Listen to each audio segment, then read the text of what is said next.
Boa noite, amigas e amigos. Sejam bem-vindos para o nosso segundo encontro, abordando desta feita o tema princípios no processo penal. Então, no primeiro encontro, nós falamos sobre sistemas processuais, o sistema acusatório, o sistema inquisitório. Hoje nós vamos abordar os 3 primeiros artigos do Código de Processo Penal e vamos vislumbrar algumas regras que são extremamente importantes, que estão lá. Então, vai ser uma viagem interessante e eu espero que você participe alegremente conosco desta viagem. Então, eu queria começar, então, compartilhando com vocês para que nós possamos fazer a leitura desse texto, né? Desse texto que se encontra no Código de Processo Penal. É muito importante que, a princípio, todo mundo que esteja aqui conosco coloque lá o seu microfone no silencioso para que a gente evite barulhos e tal, mas ótimo, a gente vai conseguir avançar com alegria em relação a todo o nosso estudo que é necessário. Então, vamos lá. Vamos compartilhar aqui a tela do Código de Processo Penal. Então, Código de Processo Penal, todos nós o conhecemos, que é de 1941, mas tem sido remendado e remendado várias vezes ao longo do tempo, sendo a última destas vezes a Lei 13.964 de 2019. E esse curso é muito interessante para todos aqueles que estudaram o processo penal no ano passado, no ano retrasado, porque há muitas atualizações e há muitas discussões. Só para que vocês tenham uma ideia, já aqui, olha, no artigo 3A, há uma série de novidades importantes para que nós tenhamos a oportunidade de discutir. Mas hoje nós vamos nos ater a esses 3 primeiros artigos. Então, a gente vai tentar refletir sobre eles. O primeiro versa sobre a lei processual penal no espaço. A lei processual penal no espaço. O segundo trata da lei processual penal no tempo. Lei processual no tempo. E o terceiro versa sobre a interpretação da lei processual penal e introduz o assunto ou o tema dos princípios norteadores do processo penal. Então, vamos dar uma olhada nessas dimensões. Vamos começar com a leitura do artigo 1º do CPP.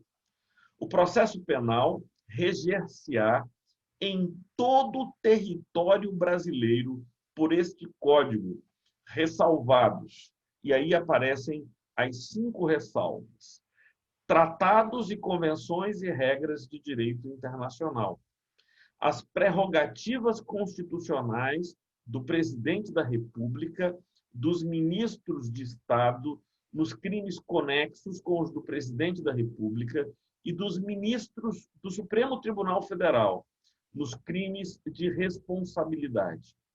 Os processos de competência da Justiça Militar, os processos de competência de Tribunal Especial, os processos por crime de imprensa. Parágrafo único. Aplicar-se-á, entretanto, este Código aos processos referidos nos incisos 4 e 5, quando as leis especiais que os regulam não dispuser de modo diverso. Então, aqui nós temos um conceito importante a ser discutido, o que seria território brasileiro, né? Então, o texto diz que a lei processual penal aplica-se em todo o território brasileiro. Então, o primeiro ponto a se discutir, a meu ver, nessa discussão sobre princípios do processo penal, o primeiro ponto a ser debatido é o que viria a ser o território nacional. Então, o tema da gente nessa exposição são os princípios do processo penal. Então, começaríamos falando sobre aquilo que é apontado no artigo 1º como sendo o princípio da territorialidade. Princípio da territorialidade. Ora, o texto do Código de Processo Penal nos diz que ele se aplica, a primeira informação que nós temos é que ele se aplica em todo o território, aplica-se em todo o território brasileiro. O que seria esse território brasileiro é a nossa primeira pergunta e a primeira questão que merece a nossa reflexão. Então, vamos lá. Quem estudou o tema em direito penal vai lembrar que nós temos algumas dimensões. Então, eu vou tentar enumerá-las aqui para definir, não é? Para definir o que seria o território brasileiro. O território brasileiro. Ora, em primeiro lugar, o território brasileiro seria toda a área, toda a plataforma continental, né? Toda a área de terra e águas que compõem a geografia do Brasil. Se você olha para o mapa brasileiro, é fácil perceber o que é o território brasileiro. Então, o território brasileiro seria todo um contorno terrestre que marca a soberania nacional, sobre o qual a soberania nacional. Então, o primeiro ponto, que é o mais óbvio de todos, não é? Vamos chamar de território brasileiro, toda área terrestre ou de lagos e rios que compõem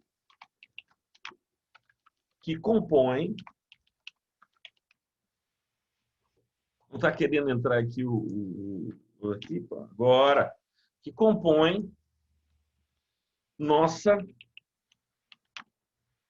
geografia pátria. Muito bem. Então, nós já temos duas dimensões aqui. Olhando para o mapa, a gente vislumbraria toda aquela parte que você vê, no mapa, mas ainda há mais. Aquilo que a gente vai chamar de mar territorial. O que seria o mar territorial? As 12 milhas náuticas,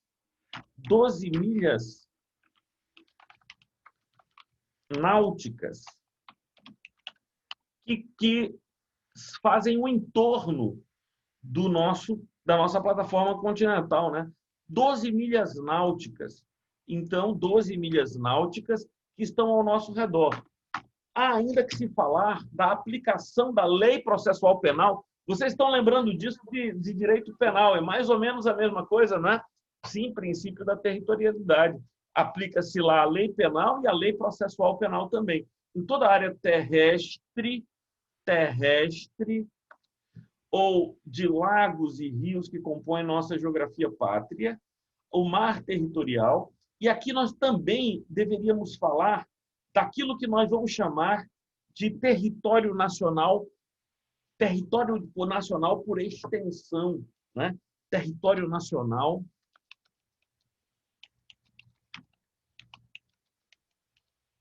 por extensão.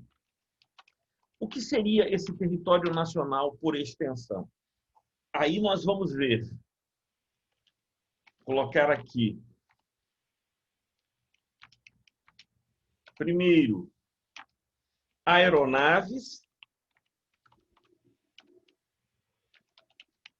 e embarcações,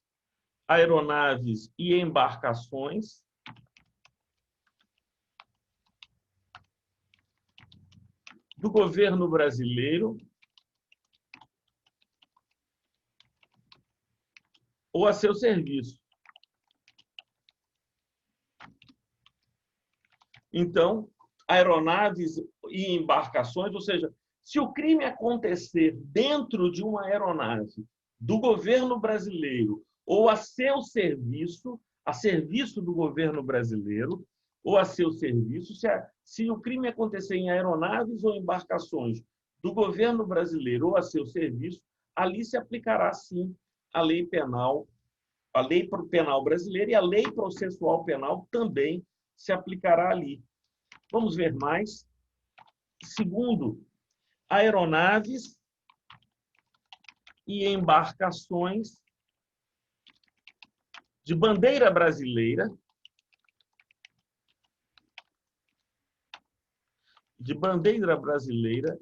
em águas internacionais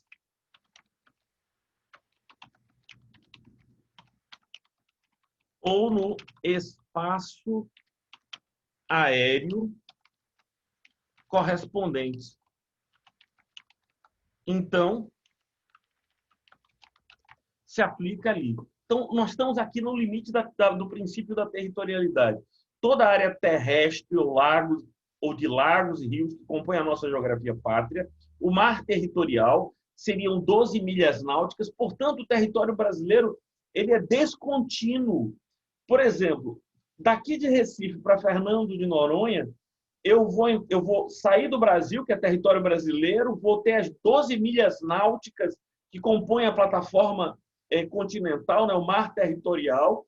Depois, a gente vai entrar em águas internacionais e, quando estivermos 12 milhas náuticas perto de Fernando de Noronha, a gente volta a estar no território nacional. E, obviamente, a ilha de Fernando de Noronha também, né? Aquela região também é o território nacional. Então, temos território nacional por extensão, aeronaves e embarcações do governo brasileiro ou a seu serviço, aeronaves e embarcações de bandeira brasileira em águas internacionais ou no espaço aéreo correspondente. Claro que quando eu coloco aqui toda a área terrestre ou de lagos e rios que compõem a nossa geografia pátria, eu devo dizer também, bem como o espaço aéreo. Isso é importante porque, se acontecer aqui no espaço aéreo, então, o espaço aéreo correspondente. Então, o espaço aéreo correspondente. A pergunta agora é: e a extraterritorialidade, Marthur? Naqueles casos de extraterritorialidade da lei penal, também aplica-se a lei processual penal brasileira? Porque a gente sabe, por exemplo, que quando se trata de crimes contra a vida e a liberdade do presidente da República, aplica-se a lei penal brasileira. Aplicar-se-á também a lei processual penal brasileira? E aí a questão, né, que merece uma resposta é sim, aplica-se a lei processual penal brasileira, mas o fato terá que ser julgado aqui no Brasil, né? Então, eu vou dizer aqui, colocar aqui que se estabelece um paralelo com o princípio da extraterritorialidade do direito penal, né? Princípio da extraterritorialidade, que é uma derivação do princípio da territorialidade, né? Então, vou colocar aqui como um novo ponto: aplica-se rapaz, o que houve? Toda vez que alguém entra, eu tenho que autorizar a entrada e às vezes eu fico sem ver. Vamos lá. Muito bem. Vou entrar aqui. Aplica-se a lei processual penal brasileira nos casos de extraterritorialidade da lei penal, quando esta for obrigatória e o crime for julgado no Brasil. Então, aqui nós temos um panorama da aplicação da lei processual penal no espaço, aplicação da lei processual penal no espaço. Então, nós teríamos todo esse território, o julgamento acontece no Brasil, a aplicação da lei vai acontecer no Brasil e nós teremos essa dimensão. E aí você disse, então é igual ao direito penal, processo penal é igual ao direito penal. A resposta é não. É igual ao direito penal quando o princípio é o princípio da territorialidade, ou seja, a aplicação da lei penal no espaço, a aplicação da lei penal no tempo é completamente diferente. Vamos ver o que é que o código diz sobre a aplicação da lei penal no tempo. Porque aquilo que a gente viu até agora foi a aplicação da lei penal no espaço. O texto diz: o processo penal reger-se-á em todo o território brasileiro, por este código, ressalvados os tratados e convenções e regras de direito internacional. Ou seja, se os crimes acontecerem em um lugar que, por tratado ou convenção, o Brasil permitiu que aplique-se a lei estrangeira, por exemplo, o crime foi praticado por um embaixador ou por um cônsul no exercício de suas atividades. Então, o tratado e convenção brasileiro, em regra, permite que o indivíduo seja julgado em seu território nacional. Então, o princípio da territorialidade não é um princípio da territorialidade puro, é um princípio da territorialidade mitigado ou reduzido, porque admite essas hipóteses de restrição. E a primeira hipótese é esta: não se aplicará a lei processual penal brasileira se o crime aconteceu em um local que, por tratado ou convenção, o Brasil entendeu que não o fará. E o exemplo clássico são os crimes praticados por embaixadores ou que se praticam nas embaixadas, né? Nas embaixadas por cônsuls no exercício de suas funções. Então, deixa eu ver aqui. Então, essa é uma dimensão importante. Vamos lá, vamos voltar aqui, porque aqui tem uma pegadinha interessante. Olha, pessoal, aqui, o que é que diz o inciso 2º? As prerrogativas constitucionais do presidente da República, dos ministros de Estado nos crimes conexos aos do presidente da República. Preste atenção. Se o presidente da República cometer um crime comum, ele vai ser julgado pelo Supremo Tribunal Federal, e porque ele tem foro por prerrogativa de função, e nesse julgamento vai se aplicar, sim, a lei processual penal. Ocorre que este inciso está se referindo àqueles crimes que são político-administrativos. Essa é a expressão que deve ser entendida em relação ao termo nos crimes de responsabilidade.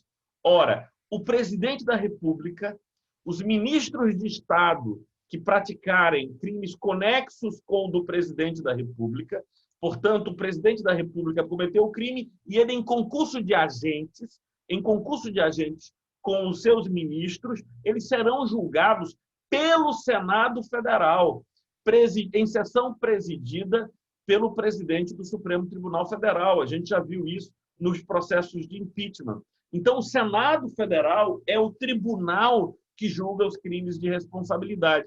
E esses não são crimes propriamente, não é? São condutas, são ilícitos político-administrativos. Então, não se aplica o Código de Processo Penal, porque vai ser regido lá pela legislação aplicada. Nos processos de competência da Justiça Militar. Então, a Justiça Militar vai julgar os crimes militares. E a gente tem que fazer uma diferença entre crimes militares e crimes praticados por militares. Os militares podem praticar crimes comuns, e se eles praticarem crimes comuns, eles serão julgados pela justiça comum. Agora, se eles praticarem crimes militares, e que crimes militares são esses? São aqueles previstos pelo Código Penal Militar. É possível, inclusive, até que civis pratiquem crimes militares. Por exemplo, um civil que invade um quartel para subtrair armas do quartel. Esse vai ser um crime onde se aplicará, mesmo sobre o civil, as regras do direito penal militar. Portanto, esse julgamento será feito pelo Código Penal Militar e o Código de Processo Penal Militar, porque os militares não apenas têm um Código Penal próprio, como tem também um Código de Processo Penal próprio, tem tribunais próprios, né? Tem o Tribunal Militar da União, tem o Tribunal Militar dos Estados, que julgam PMs e bombeiros. Já os membros das Forças Armadas serão julgados pela Justiça Militar da União. Então, nos crimes praticados por militares ou civis, mas tipificados como crimes militares, crimes previstos no Código Penal Militar, por exemplo, um crime militar próprio, que não aparece no Código Penal, que é o crime de deserção, por exemplo. Esse é um crime militar próprio, não aparece no Código Penal, nem há paralelo no Código Penal. Muito embora existam paralelos, sim, entre crimes militares próprios e crimes comuns previstos no Código Penal. Aqui, dois incisos que morreram, gente. Dois incisos que morreram.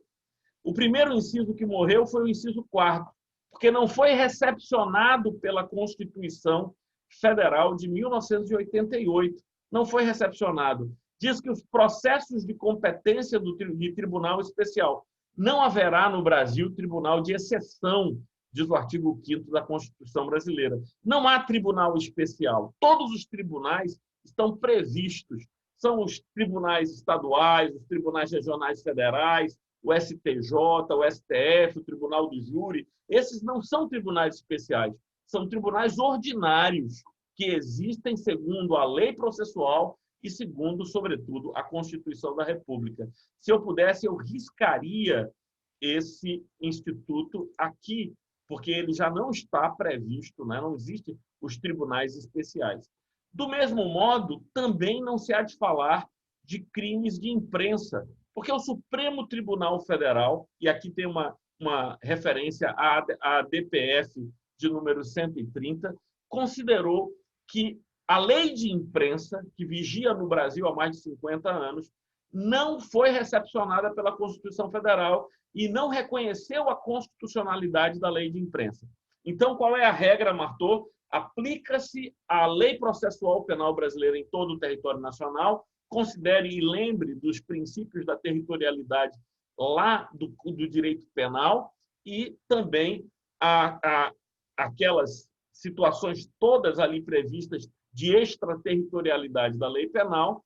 Agora, afastadas as hipóteses de incidência onde tratados e convenções feitas pelo Brasil, em que o Brasil é signatário, afastam a aplicação da lei penal, também os crimes de responsabilidade do presidente da República, dos ministros de Estado, quando praticados em conexão com o presidente da República, ou dos ministros do Supremo Tribunal Federal, esses serão julgados nos crimes de responsabilidade pelo Senado Federal.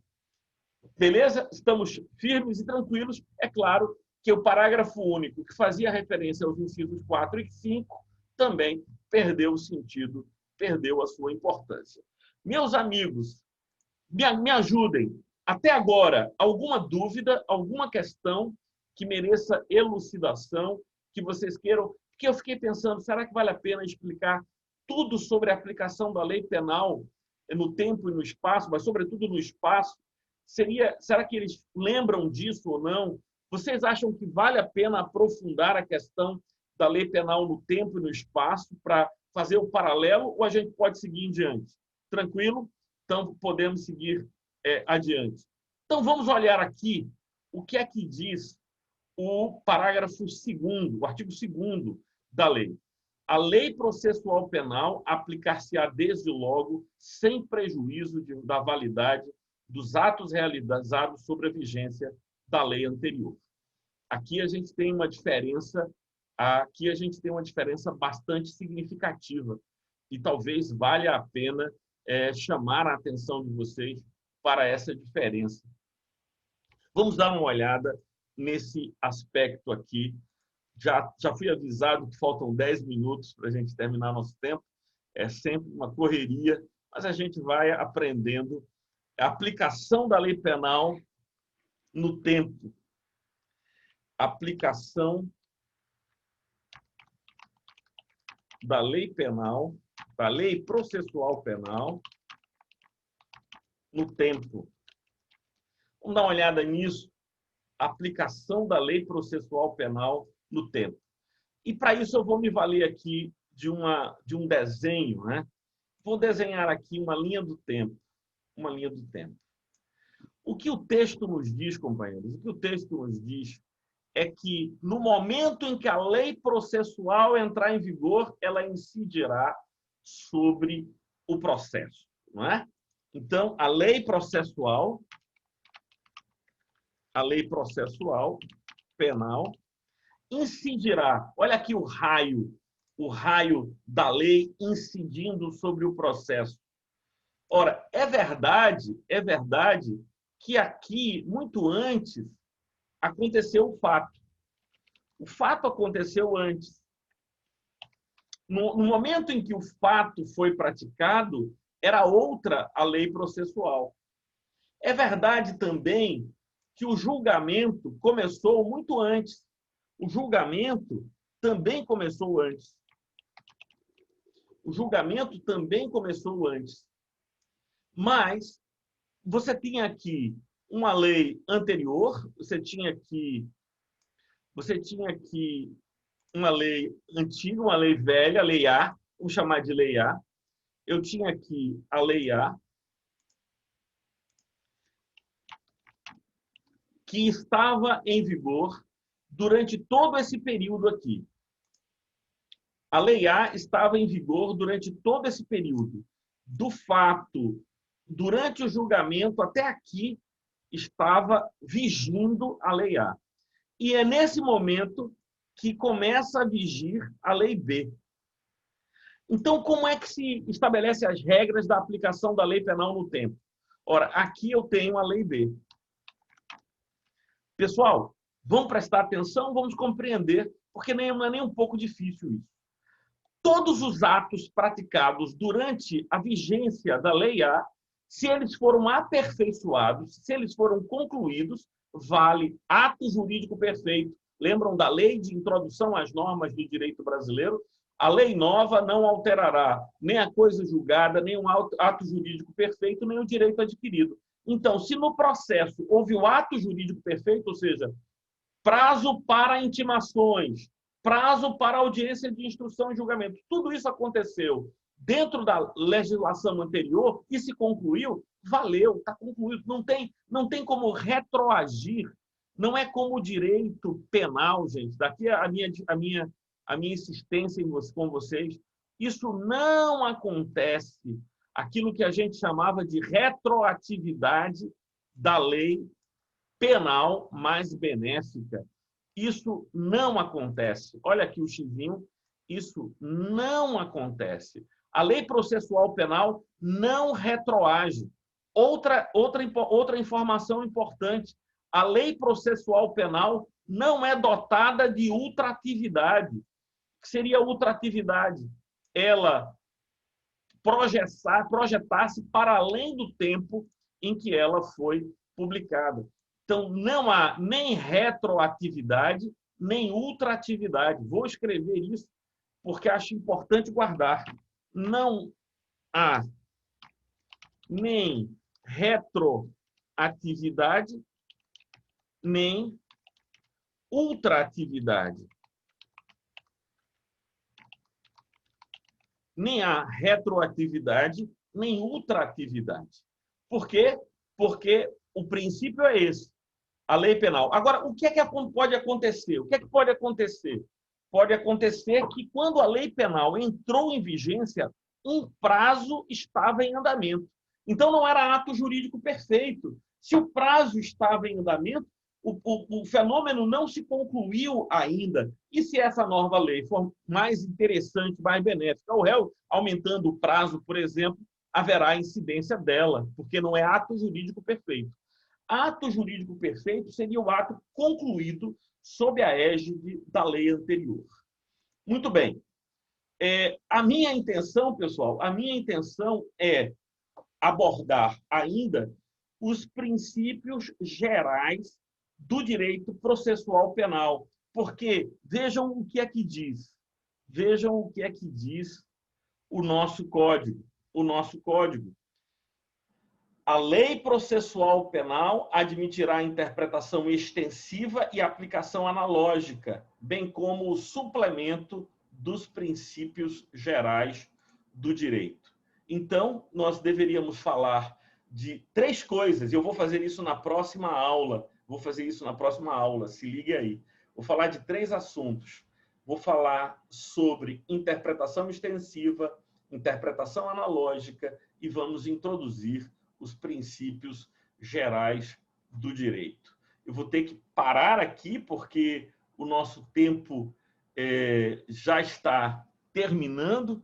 Eu estou sendo informado aqui que eu tenho 3 minutos e 47 para terminar. Alguém gostaria de fazer alguma pergunta acerca desses 2 pontos iniciais, princípio da territorialidade e princípio da irretroatividade e ultraatividade da lei processual penal? Alguém gostaria de fazer alguma pergunta? Abra aí o microfone, é o tempo e oportunidade da gente conversar. Quer que esclareça algum detalhe, alguma questão?